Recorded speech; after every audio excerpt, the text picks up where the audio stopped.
What's going on, stackers? So in this video I want to give you some ideas for creating low content books. Now if you're new here, my name's Paddy and every single day I like to bring out videos teaching you how to make money with nothing more than your internet connection and your laptop. So go hit subscribe and hit that little bell icon so you can be notified for any further videos. Also, if you're serious about low and no content book publishing, then check out that link in the description below to go to Printing Profits. This course lays out everything that I did step by step to get to over $1,000 per month within 3 months. You can also get there by going to printingprofits.com with no G. So, low content book publishing. There's low and there's no content books. So, no content books are things like sketchbooks, journals, diaries. Low content books have little content in them, and they are like planners, things like that. But I wanted to show you a few different examples of low content books that you could easily go and create. Now, creating low content books are going to be a little bit longer than creating no content.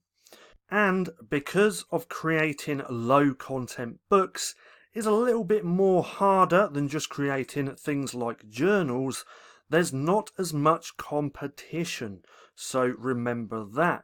So the first one I wanted to show you was joke books. So a while back I was doing some research into low content books that I could create, and joke books is one of them, which is now on my list. And the good thing about joke books is you could sell it as a paperback, Kindle, and an audio book.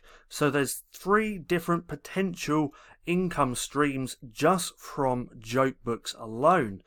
Now I wanted to pull up this one because this was published in 2010, so coming up to almost 10 years ago, and it's ranked at 556th place in the bookstore. So this is a really good selling book. Now if we keep scrolling down, we can see there's lots of different types of joke books that you can create, and they actually sell really well. So there's a lot of demand for joke books. What was that one? Let's go back to here. This was published June the 7th and it's already at 6,000th place within the bookstore. Actually, let's just go back to this one, because with jokes there's so many sub niches within the joke niche. So you can do all different types of jokes for all different age ranges. This book is specifically for 7 to 9 and 8 to 12s. You could break that down and do jokes for kids, jokes to 7 to 9, jokes 8 to 12, all different types of books. You could do just a book of knock-knock jokes, a book just of tongue twisters, and you could have all of these in a series and also build out a little brand. So I really like the joke niche. This is something that I'm more than likely going to do over the next few months. Now another one is colouring books. So colouring books sell really well. And just like the joke books, you're going to get all these different sub niches within colouring books, all these different age range brackets. You can even do adult colouring books, which sell really well as well. I mean, look at this one. This is ranked at 63 place within the whole bookstore, which is insane. Now, if we keep scrolling down, we can see all different types. You can do animal colouring books, toddler. See, that's another niche. So again, there's so many different types of niches within the colouring book niche. Now, if you're not a designer, you would probably have to get all of this outsourced, but you could probably get that done fairly cheap. But if you are an artist, an illustrator, then colouring books would be perfect for you. So that's 2 different types of low content books. The third one is puzzle books.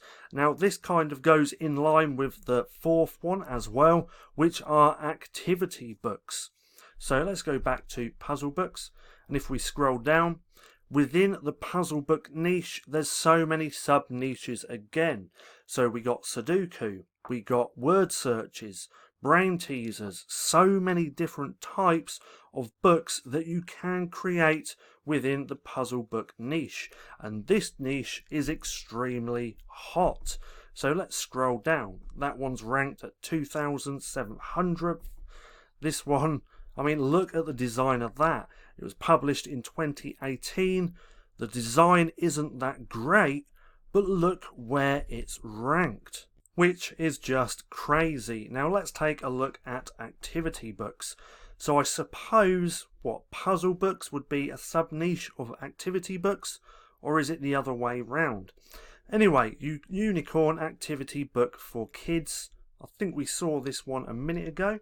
The Everything puzzle book, that was published in 2002 and it's still got an amazing ranking. So what's your library look like? Do you mainly focus on no content or just low content? Or do you have a good mixture of both? Now I did a previous video maybe a few days back where I talk about the importance of diversifying your low and no content books, because it's always a good idea to have a huge range of all different types, and low content books is what I plan on adding over the next couple of months. Now I hope you enjoyed the video. If you did, don't forget to give me a thumbs up. Also go hit subscribe and hit that little bell icon so you can be notified for any further videos. That being said, I've been Paddy, this has been Stacking Profit, and I'll see you again soon.